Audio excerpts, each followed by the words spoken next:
Hello, good morning दोस्तों। कैसे हैं आप सभी? आशा करती हूँ ठीक होंगे, है ना। खुद पर विश्वास करना सबसे बड़ा साहस है और ये साहस करते रहें। सकारात्मक सोचें और सकारात्मक रहें, क्योंकि सकारात्मकता ही वो ऊर्जा है जो आपको हर बैड सिचुएशन में लड़ने में साहस देती है और ऊर्जा देती है। तो इस ऊर्जा को बनाए रखें। स्वागत है आप लोगों के ही चैनल AFT एडू बूस्ट में, है ना।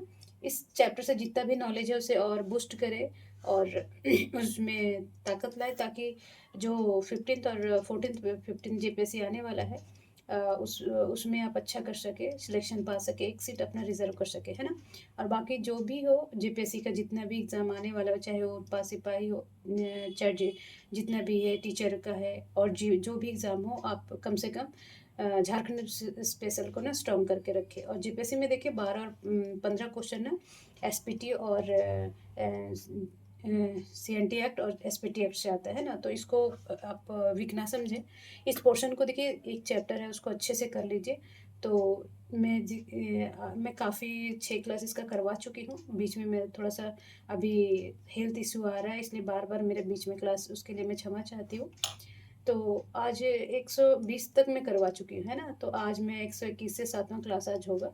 तो SPT एक्ट का 1-2 क्वेश्चन, 2-3 क्लास और है तो आपका सब हो जाएगा। फिर मैं CNT एक्ट स्टार्ट कर दूँगी, है ना। तो देखिए आज आज क्वेश्चन नंबर 121 से 140 तक करूँगी मैं। 20-20 क्वेश्चन करके करवा दे रही हूँ, है ना। तो जो भी हमारे व्यूअर इंस्टाग्राम और फेसबुक पे हैं, वो यूट्यूब पे चैनल पे आए, सब्सक्राइब और बेल आइकन दबा दें, ताकि जो भी क्लास मैं लूँ, नेक्स्ट क्लास आपको उसी समय पहुंच जाए, है ना। तो चलिए, क्वेश्चन नंबर 121 क्या बोल रहा है कि संथाल परगना काश्तकारी अधिनियम 1949 के संबंध में निम्न में कौन सा कथन असत्य पूछ रहा है ना। तो देखेंगे इसमें, जो देखिए, घबराइएगा नहीं कि हाँ क्वेश्चन बड़ा है, क्योंकि देखिए क्वेश्चन बड़ा होने से नहीं होता है। जब हम पढ़ते हैं और जब हम उसके बारे में जानते हैं तो ईजी पड़ता है ना।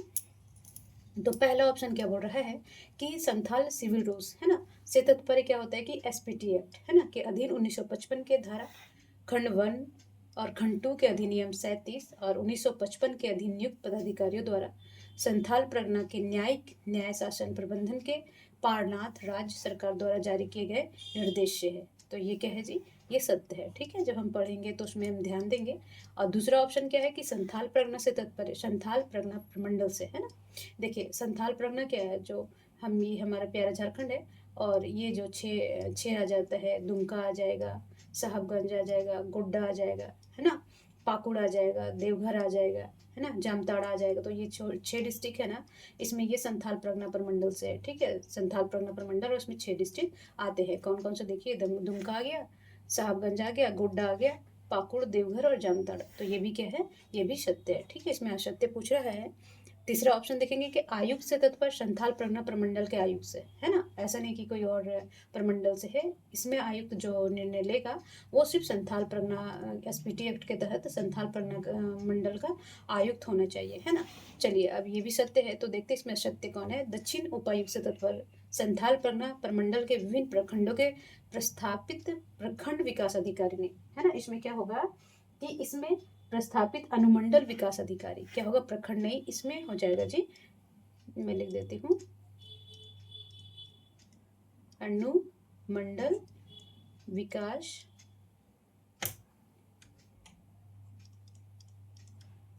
पदाधिकारी से, ठीक है। तो ये क्या हो जाएगा? आपका असत्य हो जाएगा, ठीक है। तो आंसर क्या हो जाएगा हमारा? ये असत्य पूछ रहा है, तो ये असत्य, क्योंकि प्रखंड विकास अधिकारी नहीं, अनुमंडल विकास अधिकारी, ठीक है। चलिए, क्वेश्चन नंबर 122 बोल रहा है कि दिख रहा है आप लोग को कि संथाल परगना काश्तकारी अधिनियम 1949 के परिप्रेक्ष्य में उपायुक्त के संबंध में निम्न निम्न में से कौन सा कथन सत्य है ना। देखिए, जो SPT एक्ट के तहत ना, उसके परिप्रेक्ष्य में उपायुक्त, मतलब कि उपायुक्त से तात्पर्य क्या होगा, वो हम देखेंगे कि कौन सा कथन सत्य है, ठीक है। तो देखेंगे पहला क्या ऑप्शन दे रहा है। पहला है कि उपायुक्त से तात्पर्य, देखिए उपायुक्त कौन सा उपायुक्त है ना, तात्पर्य दुमका, गोड्डा, देवघर, साहबगंज, पाकुड़, जामताड़ा के उपायुक्त से, यानी कि संथाल परगना जो है ना, जो 6 डिस्ट्रिक्ट आएगा, उसके उपायुक्त से यहाँ तात्पर्य होना चाहिए। तो ये भी क्या है? सत्य है जी, ठीक है। चलिए, दूसरा क्या बोल रहा है कि इस अधिनियम के अधीन उपायुक्त के किसी कार्य संपादन से निर्मित राज्य सरकार द्वारा अधिकारियान्वित अतिरिक्त उपायुक्त या सब अनुमंडल पदाधिकारी अथवा समाहर्ता, है ना। इसके अधीन कौन उपयुक्त हो गए किसी कार्य के संपादन के लिए, निर्मित राज्य सरकार द्वारा, है ना। अधिकार क्रियान्वित अतिरिक्त उपायुक्त सब अनुमंडल पदाधिकारी और उप समाहर्ता, तो ये भी क्या है जी, सही है। ठीक है, चलिए क्वेश्चन आंसर ऑप्शन हो जाएगा 3 की कोई उप समाहर्ता जिसे राज्य सरकार के नियंत्रण के अधीन उपायुक्त समान अथवा विशेष आदेश द्वारा इस अधिनियम के अधीन किसी कार्य के संपादन के लिए अधिकृत करे, ये भी सम्मिलित है। तो इनमें से क्या हो जाएगा, ये सभी सत्य हो जाएगा डी। ठीक है, चलिए क्वेश्चन नंबर 123 बोल रहा है कि संथाल प्रगना, है ना, जो एसपीटी एक्ट है, संथाल प्रगना काश्तकारी अधिनियम 1949 में तत्पर किसी व्यक्ति से है जो अनुसूची में विनिहित, जो अनुसूची खा में हम लोग जब पढ़े हैं ना, आदिवासी अथवा अर्ध आदिवासी जनजाति और इनमें से कोई व्यक्ति सम्मिलित है जो किसी देगी आदिवासी अथवा जो जो क्या है किसी, देखिए अनुसूची खा में, है ना, इसमें क्या हो जाएगा, अनुसूची यहाँ छूट गया है, अनुसूची खा में क्या है, अर्ध आदिवासी, विनिहित आदिवासी अथवा अर्ध आदिवासी, है ना, जाति से है वह व्यक्ति सम्मिलित है जो ऐसी आदिवासी, है ना, जो किसी, जो ऐसी हो जाएगा ना, जो देगी नहीं, ऐसी आदिवासी, जो किसी ऐसी आदिवासी अथवा अर्ध आदिवासी जनजाति जाति का हो जो समय समय पर राज्य सरकार द्वारा अधिसूचित किया गया, है ना, जो खंड अनुसूची क्या है खा में विनिहित हो अथवा आदिवासी अथवा अर्ध आदिवासी जनजाति और इनमें से वह व्यक्ति सम्मिलित है जो किसी ऐसी आदिवासी अथवा अर्ध आदिवासी जनजाति या जाति का हो जो समय समय पर राज्य सरकार द्वारा अधिसूचित किया जाए, तो वो क्या कहलाता है, वो कहलाता है जी आदिवासी, है ना। गैर आदिवासी नहीं, गैर आदिवासी के बारे में बताई हूँ मैं, तो वो क्या कहलाता है, जो अनुसूची खा में हो और समय समय पे राज्य सरकार द्वारा भी अधिसूचित हो और आदिवासी हो, जनजाति हो, जाति हो, है ना, तो वो क्या कहलाते हैं, आदिवासी बनाते हैं और उसमें एसपीटी एक्ट लागू होगा। ठीक है, चलिए क्वेश्चन नंबर 124 बोल रहा है, देखिए क्वेश्चन लंबा होने से घबराइएगा नहीं आप लोग। 124 बोल रहा है कि संथाल परगना, है ना, कि संथाल प्रगना काश्तकारी अधिनियम 1949 में वर्णित प्रावधानों के संबंध में निम्न में से कौन सा कथन सत्य है ना, बोल रहे कि कौन सा कथन इसमें एसपीटी एक्ट के तहत जो प्रावधान किए गए हैं वो कौन सा कथन सत्य है। हम देखेंगे कि पहला क्या बोल रहा है, खाली जोत, है ना, खाली जोत किसको बोला जाता है, और भी पिछले बार देखिए सिर्फ ये प्रीवियस ईयर क्वेश्चन नहीं, इससे में बहुत सारा बेसिक कंप्लीट होते जाता है, जैसे खाली जोत हो गया, है ना, तो देखेंगे खाली जोत से परिव्यक्त जोत अथवा ऐसी जोत से है जिसका रेत बिना उत्तराधिकारी छोड़े डेथ कर गया हो, है ना, क्या क्या गया हो, छोड़े डॉट डॉट यानी कि मृत्यु हो गया हो, तो वैसे क्या कहते हैं उसे, खाली जोत, तो ये भी क्या है जी, सत्य है। ठीक है, दूसरा देखेंगे कि ग्राम समुदाय, है ना, हम ये सब सारा टर्मिनोलॉजी बता चुके हैं, ये आ चुका है, तो फिर भी यहाँ देख लेंगे कि ग्राम समुदाय से तात्पर्य ग्राम के जमादार बंदी रहतों के सभी व्यक्ति या उनके हिस्सेदार बच्चे या उत्तराधिकारी से, तो ये भी क्या है जी,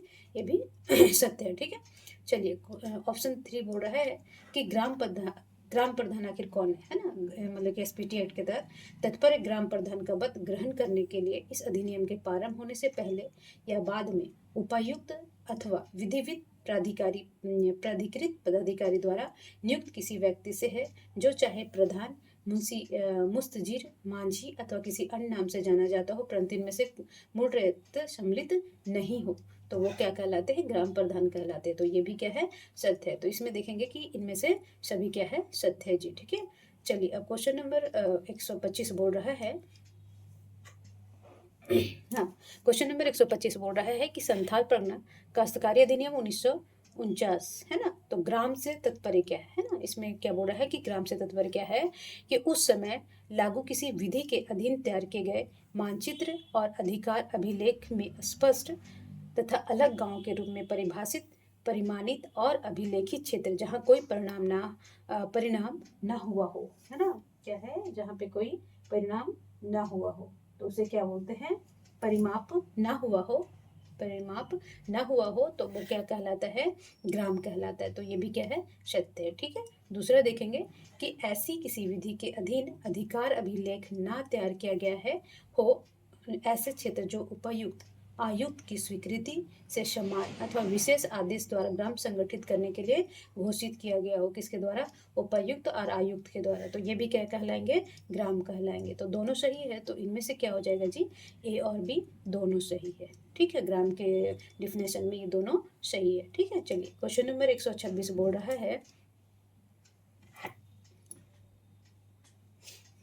देखेंगे, देखिए थोड़ा बड़ा बड़ा है, बट आप घबराइएगा नहीं, क्योंकि जब हम पढ़ते रहते हैं ना तो हमें याद आते जाता है। ठीक है, तो क्वेश्चन नंबर 126 बोल रहा है कि संथाल परगना काश्तकारी अधिनियम 1949 के अनुसार ग्राम प्रधान के संबंध में, है ना। देखिए ये सब हम जब पढ़े रहेंगे ना कि ग्राम प्रधान क्या होता है, ग्राम क्या होता है, तो ये सारा उसी के बारे में बताया गया।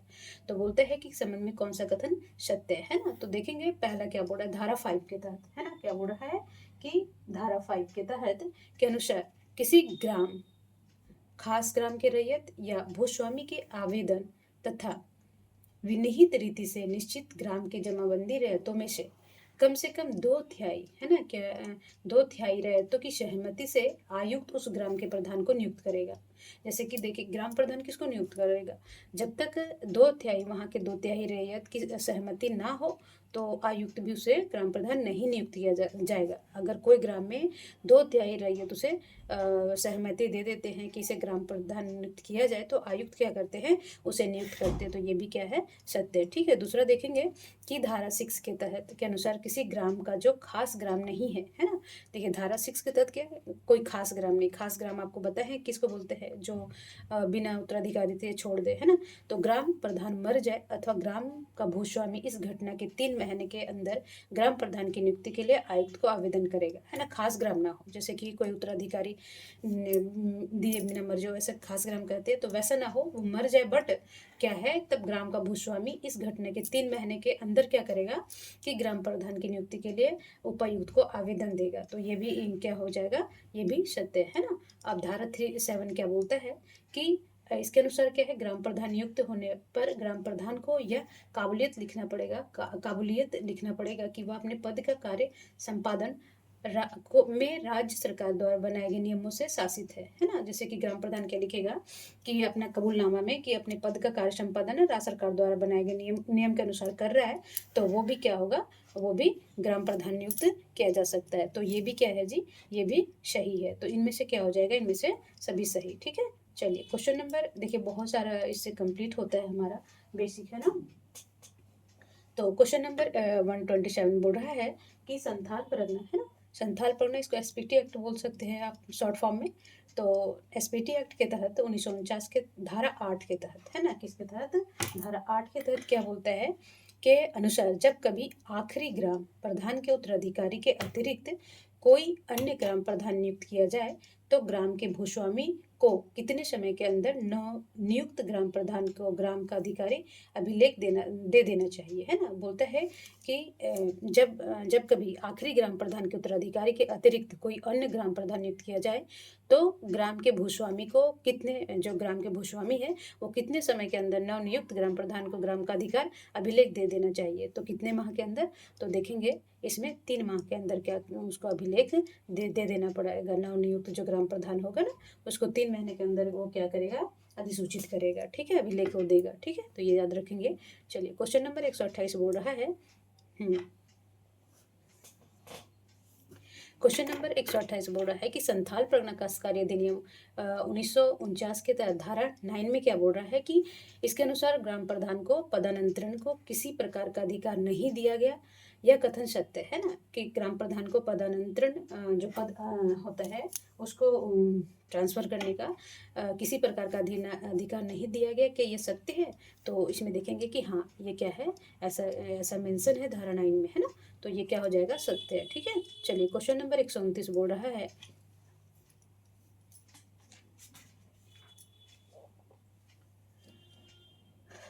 क्वेश्चन नंबर 129 क्या बोल रहा है कि संथाल परगना काश्तकारी अधिनियम 1949 के निम्न में से किस धारा के तहत जमीन जो किसी रूप में दर्ज नहीं किया गया है वो मूल रैयत के जोत, निजी जोत या मूल रेवती जोत, अधिकृत जोत माना जाएगा, है ना। बोलता है कि किसी भी धारा में उस जमीन का क्या है, किसी भी जमीन के रूप में उसे दर्ज नहीं किया गया तो वो मूल रैयत का जोत या निजी जोत या मूल रहती जोत अधिकृत जोत माना जाएगा। किस धारा में ये सब मेंशन है? तो ये धारा 10 में मेंशन है ना। चलिए क्वेश्चन नंबर 130 बोल रहा है कि संथाल परगना, है ना। 130 क्या बोल रहा है कि संथाल परगना काश्तकारी अधिनियम 1949 की किस धारा के अनुसार ग्राम प्रधान मूल रैयतों और रैयतों पर लगाए गए तथा उनमें, देखिए आज भी मेरा तबीयत ठीक नहीं है, फिर मैं कोशिश कर रही हूँ क्लास ले लूँ, है ना, मैं बोल नहीं पा रही हूँ, खैर कोई नहीं। ग्राम प्रधान मूल रैयतों और रैयतों पर लगाए गए तथा उनमें से वसूले गए सभी जुर्माने प्रधानों की पुरस्कार निधि में जमा किए जाएंगे, है ना। इस निधि की व्यवस्था तथा इसे व्यय उपायुक्त द्वारा विनिहित नियमों के अनुसार किए जाएंगे, है ना। पहले मैं थोड़ा सा समझा देना चाह रही हूँ कि क्या बोलता है कि जो एसपीटी एक्ट है ना, एसपीटी एक्ट 1949 में क्या है कि किस धारा में यह मेंशन है कि ग्राम प्रधान मूल रैयतों या रैयतों पर लगाए गए उनमें से वसूले गए सभी जुर्माने, जैसे रैयत पे किसी तरह का वसूला गया, मूल रैयतों से वसूला गया, है ना, सभी तरह के जुर्माने, प्रधान पुरस्कार जो जमा निधि है, वो व्यवस्था व्यय उपायुक्त में, किसके उपायुक्त के नियम के अनुसार किया जाएगा ना, कि कहाँ उसको खर्च किया जाएगा, किसको दिया जाएगा। तो ये सब सारा किस धारा में मेंशन है? तो ये धारा 11 में मेंशन है जी, ठीक है, ये याद रखेंगे, ठीक है। चलिए क्वेश्चन नंबर 131 बोल रहा है कि संथाल परगना, क्वेश्चन आप लोगों को दिख रहा है, ठीक। एक देखिए बेसिक से पढ़िएगा ना, एकदम एक एक चीज, तो बहुत चीज एक क्वेश्चन से बहुत चीज क्लियर होते जाता है ना। तो क्वेश्चन नंबर 131 बोल रहा है कि संथाल परगना काश्तकारी अधिनियम 1949 की धारा 12 रैयतों के वर्ग से संबंधित, है ना, कि रैयत 12 में क्या है, रैयतों के वर्ग, है ना, कि कौन से रैयत कौन से होंगे, उनमें से 3 प्रकार के रैयतों, उसमें कैसे 3 प्रकार के रैयतों अथवा निवासी जमाबंदी रैयत, गैर निवासी जमाबंदी रैयत, है ना, एक तो रैयत आएंगे और निवासी जमाबंदी रैयत, गैर निवासी जमाबंदी रैयत तथा नए रैयत का वर्णन है। इन रैयतों के संबंध में निम्न से कौन सा कथन सही है? 3 तरह के, जो धारा 12 में 3 तरह के रैयत मेंशन कर रखा है कि रैयत होंगे, उसमें निवासी जमाबंदी रैयत होंगे, गैर निवासी जमाबंदी रैयत होंगे, है ना। तो उसके बारे में जो बोला गया है वो क्या क्या सत्य है ना। तो देखेंगे पहला ऑप्शन क्या बोल रहा है कि निवासी जमाबंदी रैयत वे रैयत होते हैं, है ना। देखिए इसमें ये हमारा परिभाषा भी कंप्लीट हो जाएगा इससे, है ना, जब हम बेसिक पढ़ेंगे और अच्छे से पढ़ेंगे कंसंट्रेशन के साथ, तो नेक्स्ट बार आ जाएगा कि निवासी जमाबंदी रैयत क्या होता है ना। तो ये वे रैयत होते हैं जो गाँव में रहते हैं, है ना, या जिनकी पारिवारिक आवास उस गांव में है जहाँ वे अभिलिखित है ना। उनकी रैयत क्या कहलाएंगे कि वो जो गांव में वो रहते हैं, जो गांव है जहाँ के रैयत कहलाते हैं, उसका पारिवारिक आवास भी उसी गांव में है, तो वो क्या कहलाते हैं, निवासी जमाबंदी रैयत। तो ये क्या है, ये सत्य है जी, ठीक है। अच्छा दूसरा क्या बोल रहा है कि गैर निवासी जमाबंदी रैयत, है ना, तो वो रैयत होते हैं, यहाँ से हमारा बेसिक भी कंप्लीट होते जा रहा है, आप ध्यान रखेंगे, ठीक है, कि गैर निवासी जमाबंदी रैयत क्या है, निवासी जमाबंदी रैयत क्या है ना। तो गैर निवासी जमाबंदी रैयत वे होते हैं जो जमाबंदी रैयत के रूप में अभिलिखित होते किंतु गांव में नहीं रहते, है ना, कि वो जैसे कि यहाँ पे है वो अभिलिखित तो है पेपर में, है ना, बट उस गांव में नहीं रहते, या जिनका परिवार वासस्थान उस गांव में नहीं, जिनका परिवार भी वहाँ नहीं रहता, किसी मान लीजिए यहाँ उनका खेती वेती है उसमें लिखित है, बट ये यहाँ निवास नहीं करे, कहीं दूर शहर में या कहीं भी निवास करते हैं, तो वे अभी लिखित रहते हैं, तो उसे क्या बोलते हैं, गैर निवासी जमाबंदी रैयत, ठीक है। तो ये देख लेंगे। अच्छा तीसरा क्या बोल रहे हैं, नए रैयत, है ना। तो नए रैयत तो वैसे व्यक्ति हैं जो नए रैयत नूतन रैयत के रूप में अभिलिखित है, नए नए नए रैयत बने हैं, तो उसे क्या क्या बोलते हैं, उसे नए रैयत बोलते हैं। इसमें तो क्या हो जाएगा, इसमें सभी परिभाषाएं क्या है, सत्य है, तो उपयुक्त में सभी सत्य होगा जी, ठीक है। चलिए क्वेश्चन नंबर 132 बोल रहा है कि अभी थोड़ा सा तबीयत नहीं ठीक है मेरा, तो मैं कोशिश कर रही हूँ कि हो जाए, बट मैं थोड़ा सा ज़्यादा सीरियस थी, कोई नहीं, अभी फिर भी मैं कोशिश करती हूँ अपलोड करूँ मैं क्लास आप लोगों के लिए। संथाल परगना काश्तकारी अधिनियम 1949 के निम्न में से किस धारा में भूमि उपयोग के संबंध में रैयत का अधिकार का वर्णन है ना। बोलता है संथाल जो एसपीटी एक्ट है उसमें क्या बोल रहा है कि निम्न में से किस धारा में भूमि उपयोग के संबंध में रैयतों का अधिकार, जैसे भूमि को किस तरह उपयोग करेंगे रैयत, उसके जो नियम कानून है तो किस धारा में मेंशन है। तो अब देखेंगे ये धारा 13 में मेंशन है, ठीक है जी, रैयतों के भूमि के उपयोग के संबंध में धारा 13 में मेंशन है, ठीक। चलिए 133 क्वेश्चन बोल रहा है, देखेंगे 133 क्वेश्चन क्या बोल रहा है कि संथाल प्रगना जो एसपीटी एक्ट है ना, उसको 1949 के अंतर्गत भूमि उपयोग के संबंध में, है ना, भूमि का उपयोग कैसे किया जाएगा के संबंध में, रैयत के अधिकारों के संबंध में, है ना, भूमि का उपयोग रैयत कैसे करेंगे, उसका क्या अधिकार होगा, है ना, इसके बारे में क्या बोल रहा है कि निम्न में से कौन सा कथन सत्य पूछ रहा है ना। तो जब तक हम 2-3 बार नहीं पढ़ेंगे हमें याद नहीं होगा, है ना।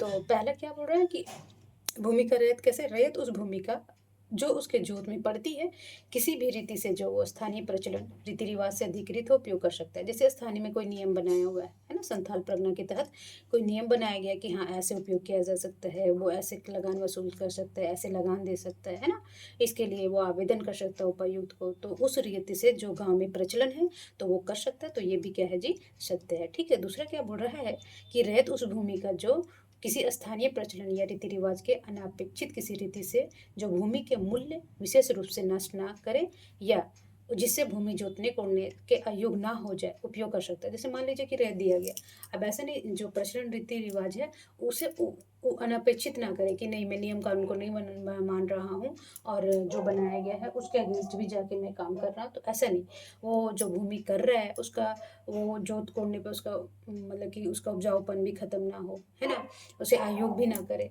तो वो क्या कर सकता है, उपयोग कर सकता है, तो ये भी क्या है, सत्य है। ठीक है, अच्छा चलिए तीसरा ऑप्शन क्या बोल रहा है कि धारा 15, 16, 17 और 18 द्वारा अनुमति प्राप्त जोत पर कोई कार्यवाही भूमि के मूल विशेष रूप में नष्ट न करने वाली या जोतने कोड़ने के लिए भूमि का अयोग बनाने वाली नहीं समझी जाएगी, है ना। जैसे क्या है कि धारा 15 और 16 और 17, 18 के द्वारा क्या है, अनुमति प्राप्त जोत पर कोई कार्यवाही भूमि मूल रूप में विशेष रूप से नष्ट करने वाली या जोतने कोड़ने के लिए भूमि को अयोग बनाने वाली नहीं समझी जाएगी। ये धारा किस में है, 15 में, 16 में, 17 में और 18 में, तो ये भी क्या है जी, सत्य। तो इनमें से क्या हो जाएगा, ये इनमें से सभी सत्य है। ठीक है, चलिए क्वेश्चन नंबर 134 बोल रहा है क्वेश्चन नंबर 134 बोल रहा है कि संथाल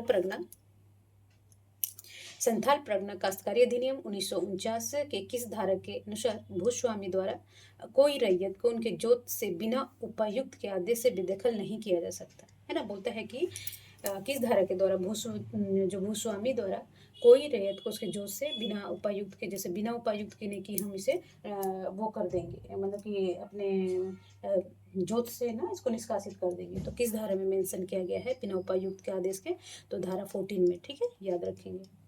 चलिए क्वेश्चन नंबर 135 बोल रहा है, अब ज़्यादा नहीं है, 2-4 क्वेश्चन है, और देखिए बड़ा क्वेश्चन देख के नहीं डरिएगा, बहुत इजी होता है, बस एक ध्यान से पढ़ना होता है। ठीक है जी, चलिए क्वेश्चन नंबर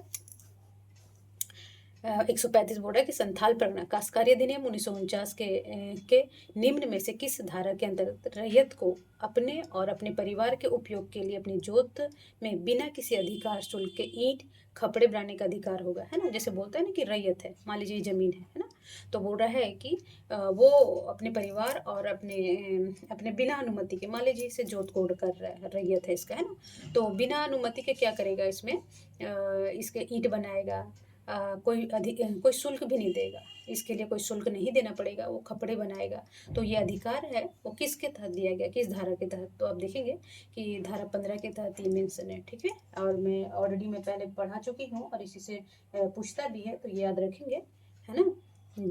बहुत बार क्वेश्चन आ रखा है ना ये। चलिए क्वेश्चन नंबर 136 बोल रहा है कि संथाल प्रगना, है ना, एसपीटी एक्ट 1949 में निम्न में से किस धारा में यह प्रावधान किया गया है कि कोई रैयत भूस्वामी की अनुमति के बिना, है ना, भूस्वामी की अनुमति के बिना अपनी जोत या अपने साथ बंदोबस्ती भूमि पर पीने या सिंचाई प्रयोजन के लिए बांध, आहार, तालाब, कुआं आदि का निर्माण या खुदाई कर सकता है ना, बिना अनुमति का, है ना। बोला कि बिना अनुमति क्या कर सकता है वो, कि तालाब भी बना सकता है, आहार, बांध, पीने के पानी का बंदोबस्त कर सकता है, साथ ही रैयत बिना शुल्क से ऐसे जलाशयों एवं स्रोतों में कि मछली तथा अन्य उत्पादन का उपभोग भी कर सकता है, तो ये किस धारा में मेंशन है, जो रैयत ऐसा कर सकता है, जो भूस्वामी से अनुमति नहीं लेना पड़ेगा कि हाँ कि हमें अनुमति नहीं लेना है और फिर हम ऐसा कार्य कर सकते हैं, तो ये किस धारा में मेंशन है जी, तो देखेंगे धारा 16 में, है ना, कि वो बिना अनुमति के तालाब भी खुदवा सकता है, पानी का भी बंदोबस्त कर सकता है, पीने के लिए, मछली पालन के लिए, उसे उपभोग करने के लिए, है ना, बांध बना सकता है, तो ये धारा 16 में मेंशन है। ठीक है, याद रखेंगे। चलिए क्वेश्चन नंबर 137 बोल रहा है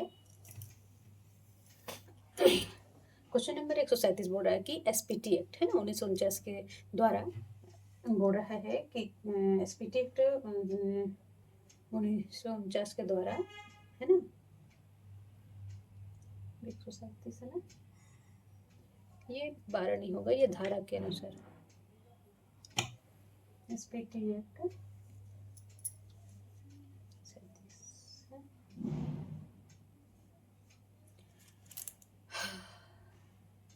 किस धारा के अनुसार ना,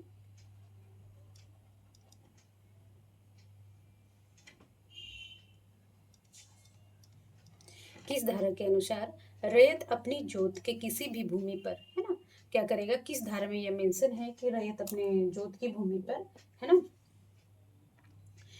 किस रैयत अपनी जोत की भूमि पर किसी भूमि पर वृक्ष, उद्यान, बांस लगा सकता है और उन्हें काट कर गिरा सकता है या उपयोग भी कर सकता है ना, लेकिन किसी महुआ वृक्ष अनुमंडल पर, देखिए महुआ वृक्ष इसमें क्या कभी पूछ दे कि अनुमंडल महुआ वृक्ष को काटने के लिए किससे अनुमति लेना पड़ेगा, तो अनुमंडल पदाधिकारी के बिना नहीं काट सकता है ना, और उसे अपने जोत में अपने द्वारा लगाए गए वृक्षों पर बिना शुल्क के लाह उपजाने और रेशम कीट पालने का अधिकार हो।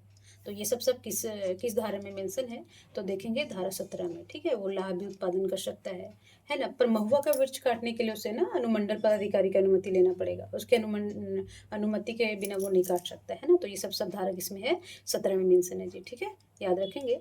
अच्छा, क्वेश्चन नंबर 138 बोल रहा है कि संथाल परगना काश्तकारी अधिनियम 1949 के निम्न में से किस धारा में यह प्रावधान किया गया है कि रैयत अपने या अपने परिवार के घरेलू या किसी कृषि प्रयोजनों के लिए अपनी जोत पर कच्चा या पक्का भवन बना सकता है ना, जैसे मान लीजिए कि मान लीजिए यहाँ पे ये रैयत है, ठीक है, तो वो किस धारा, मतलब किस धारा के प्रावधान ये किया गया है कि वो अपने घरेलू या कृषि प्रयोजनों के लिए ये जोत है, तो उसमें कच्चा या पक्का, देखिए पक्का मकान भी बना सकता है इसमें और कच्चा मकान भी बना सकता है ना, तो ये किस धारा में मेंशन है कि ये ऐसा कर सकता है, जो रैयत है ऐसा कर सकता है ना, अपने घरेलू कार्य के लिए या कृषि प्रयोजन के लिए, मान लीजिए यहाँ वो बहुत सारा टमाटर उग जा रहा है या आलू उग जा रहा है ना, तो वो कहाँ रखेगा, इसके लिए इसे मकान बनाना पड़ेगा स्टोर करने के लिए, मंडी पहुँचाने के लिए या किस तरह का, या फिर मान लीजिए कि यहाँ खेती कर रहा हो तो रहने के लिए कहाँ वास करेगा, है ना, मान लीजिए काफ़ी दूर है इसका और घर, तो ये कच्चा और पक्का मकान यहाँ बना सकता है जोत में, तो ये किस धारा में मेंशन है जी, तो आप देखेंगे ये धारा 18 में मेंशन है, ठीक है, तो याद रखेंगे आप, 2-3 बार पढ़ेंगे ना तो याद हो जाएगा, देखिए एक बार में तो याद होने वाला नहीं है, धारा ये सब इसी तरह के आर्टिकल्स और धाराएं ऐसे ही हैं कि आपको एक बार में याद नहीं होने वाला है, ठीक है। चलिए, क्वेश्चन नंबर 138, माफ करेंगे, 139 बोल रहा है कि संथाल परगना काश्तकारी अधिनियम 1949 की धारा 19 में है वर्णित जोत का विभाजन, लगान का वितरण, जिसे जोत का विभाजन कैसे किया जाएगा और लगान कैसे लगाया जाएगा, वितरण के संबंध में निम्न में से कौन सा कथन सत्य पूछ रहा है, ठीक है जी। चलिए, तो पहला क्या बोल रहा है कि भूस्वामी तथा ग्राम प्रधान या मूल रैयत यदि कोई हो की सहमति से जोत का विभाजन और उसके लगान का वितरण किया जाएगा, है ना, बोलते हैं कि भूस्वामी भी करेगा, ग्राम का प्रधान भी करेगा और मूल रैयत यदि कोई हो तो उसकी सहमति से क्या किया जाएगा, जोत का विभाजन किया जाएगा और उसमें लगान का वितरण किया जाएगा, कितना किसमें कितना % लगाया जाएगा, है ना, तो ये कर सकते हैं, तो ये भी क्या है, सत्य है, ठीक है जी। दूसरा क्या बोल रहा है कि अगर न्यायालय के आदेश या किसी अन्य प्रकार से जोत का बंटवारा या विभाजन का विषय हो एवं सम्मिलित पक्ष आपसी समझौते से सहमति से जोत के लगान का वितरण कर सकते हैं, तो ये भी क्या है जी, ठीक है, ये भी सही है ना। चलिए, अब दूसरा क्या है, हाँ, और लगान में वितरण में असमर्थ हो तो पक्षों को कोई व्यक्ति जोत के लगान वितरण के लिए उपायुक्त को क्या कर दे सकते हैं कि जैसे कि मन नहीं मान रहा है तो वो क्या करेगा कि नहीं बन रहा है उनमें आपस में न्यायालय में, तो वो क्या करेगा, उपायुक्त को क्या देगा, वो आवेदन दे सकता है कि आप ना इस पे निर्णय दीजिए, है ना, उनका निर्णय लास्ट होता है, मतलब कि सुप्रीम कोर्ट होते हैं उपायुक्त इस मैटर में, तो ये भी क्या है, सत्य है। तीसरा क्या है जी, यदि जोत के किसी भाग का लगान 3 रुपये से कम होगा तो किसी भी स्थिति में ऐसी जोत का उपविभाजन नहीं होगा। अगर मान लीजिए कोई जोत है तो इसमें 3 रुपया लग रहा है, तो इसमें किसी भी हाल में क्या होगा, इससे ज़्यादा होगा तो इसमें उपविभाजन हो सकता है, बट 3 रुपये से कम है तो इसमें उपविभाजन नहीं होगा, तो इसमें क्या हो जाएगा, उपयुक्त में सभी सत्य बोल रहा है, ठीक है। चलिए, याद रखेंगे। अच्छा, क्वेश्चन नंबर आज का लास्ट ही है, देखिए थोड़ा पेशेंस रखिए और ना 2-3 बार पढ़ एकदम कंसंट्रेशन के साथ, देखिए ये ऐसे नहीं कि जल्दी से पढ़ लिए और भाग गए, तो ऐसे वाला क्वेश्चन नहीं है ये। तो आपको अच्छे से पढ़ना पड़ेगा और ध्यान रखना पड़ेगा आप लोगों को, है ना। 2-3 बार एकदम कंसंट्रेशन के साथ पढ़िए। तो क्वेश्चन नंबर 140 बोल रहा है कि संथाल परगना काश्तकारी अधिनियम 1949 की किस धारा में रैयत का अधिकार का हस्तांतरण का वर्णन है ना। किस धारा में क्या है कि रैयत का अधिकार का अधिकार, मतलब कि रैयत का क्या अधिकार होगा, उसका हस्तांतरण कैसे होगा, ये सब किस धारा में मेंशन है। तो धारा 20 में मेंशन है जी, याद रखिएगा, ठीक है। चलिए, तो आज मैं काफ़ी क्वेश्चन करवा चुकी हूँ। आई होप आप लोगों को समझ में आया होगा और काफ़ी बेसिक भी कंप्लीट हो गया होगा इससे। आप देखिएगा एक बार भी क्वेश्चन करने से बहुत चीज़ क्लियर होता है ना। तो चलिए, तब तक अपना और फैमिली का ध्यान रखेंगे। देखिए, मैं बहुत कोशिश करती पर मैं हॉस्पिटलाइज थी, मैं नहीं क्लास अपलोड कर पाई, इसके लिए तो क्षमा चाहती हूँ।